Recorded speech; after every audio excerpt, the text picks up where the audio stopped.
A reading from the letter of Street. Paul to the Ephesians.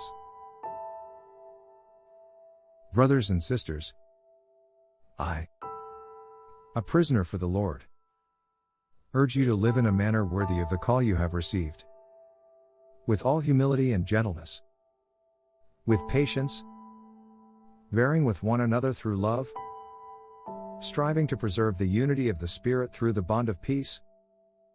One body and one Spirit, as you were also called to the one hope of your call. One Lord, one faith, one baptism, one God and Father of all, who is over all and through all and in all. But grace was given to each of us according to the measure of Christ's gift.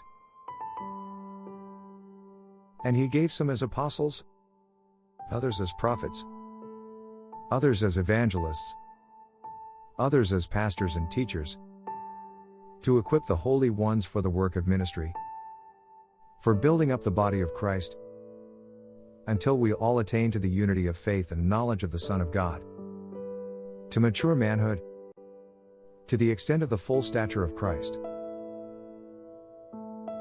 This is the word of God. Thanks be to God.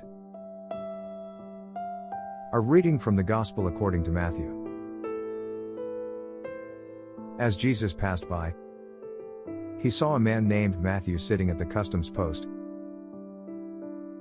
He said to him, "Follow me." And he got up and followed him.